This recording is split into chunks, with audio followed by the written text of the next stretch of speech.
নমস্কার, আমি ডায়েটিশিয়ান শ্রেয়া চক্রবর্তী। দুধ একটা অত্যন্ত উপাদেয় খাদ্য। আর ফলগুলো আমরা সবসময় বলে থাকি যে ফলও একটা উপাদেয় খাদ্য।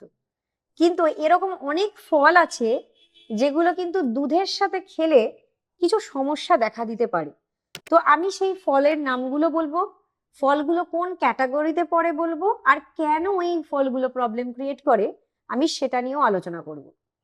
তো ফার্স্টেই বলবো যে যে এই দুধের সাথে কোন ফলগুলো কম্বাইন করা যায় না। কারণ অনেকেই ভাববেন যে দুধ ফল একসাথে মিশিয়ে খেয়ে নিলে তাহলে বেশ একটা হেভি ফুডও হলো, কারণ তার মধ্যে কিছু গ্লুকোজ ফ্রুক্টোজ গেল, প্লাস দুধের মধ্যেও আছে কিছু প্রোটিন, সেইগুলোর থেকেও আপনারা আর একটা ইজি ডায়েট হয়ে গেল দুধ দিয়ে অনেক সময়। কিন্তু কখনোই দুধের সাথে সাইট্রাস ফ্রুটস অ্যাড করবেন না, কারণ এই সাইট্রাস ফ্রুটস গুলো হচ্ছে টক জাতীয় ফল, যেরকম মুসাম্বি, পাইনাপল, তারপরে কিউই হতে পারে, আর এখন তো সবচেয়ে ইম্পর্টেন্ট যেটা হচ্ছে কমলা লেবু। অনেকেই হয়তো আপনারা দুধ দিয়ে ব্রেকফাস্ট করছেন, তো তখন আপনারা ভাবছেন যে এখনই কমলা লেবুটা খেয়ে নি, পরে আর খাওয়ার টাইম হবে না, কিন্তু এটা কখনোই করবেন না।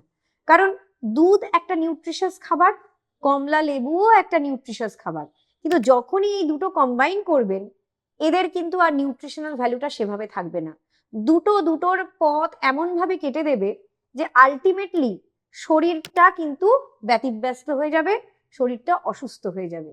তো সেজন্যই এই দুটো একসাথে কম্বাইন করে খাবেন না। অন্তত দুধ খাওয়ার 2-3 ঘন্টা বাদে যেন কোনো সাইট্রাস ফ্রুটস খাবেন, তা নইলে সমস্যা বেড়ে যাবে। এই সাইট্রাস ফ্রুট আর দুধ যদি একসাথে খাওয়া হয় কি সমস্যাটা হয় সেটা আজকে বলবো। সেটা হচ্ছে এই সাইট্রাস ফ্রুটস গুলো হচ্ছে অ্যাসিডিক, আর মিল্কের মধ্যে থাকে প্রোটিন কেজিন। এবার এই সাইট্রাস ফ্রুট যেই মিল্কের সাথে খাওয়া হলো অমনি স্টামাকের ভেতরে গিয়ে একটা ছানা কাটার মতন ব্যাপার হয়।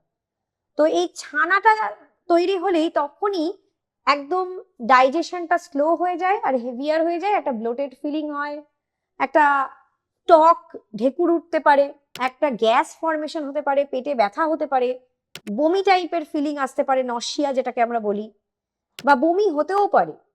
তো তখন মনে হবে যে কি হলো, কি থেকে হয়ে গেল আমার এরকম একটা ব্যাপার। তো মুখে একটা টক ভাব, সেটা একটা অস্বস্তি সৃষ্টি করে।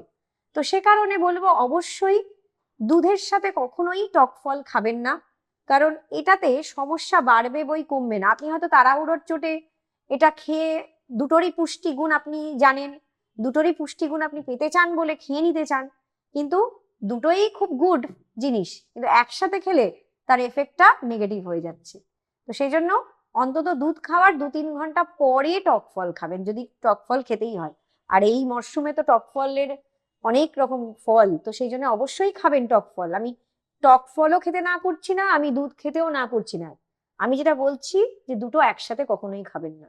এছাড়াও কিছু প্রবলেম আরো দেখা যায় যেটা হয়তো ইন্টারনাল, সেটা হচ্ছে কিছু কিছু খাবার আছে যেরকম প্রোটিন, ভিটামিন B12 যেগুলো আমরা খাবারের থেকে পাচ্ছি, বা ক্যালসিয়াম, এগুলোর কিন্তু একটা ডাইজেশনে প্রবলেম দেখা যায় যখনই ওই কার্ডলিং বা ছানা টাইপের ওই ব্যাপারটা ওই দুধের সাথে যখনই টক ফল খাওয়া হচ্ছে দেখা যায়।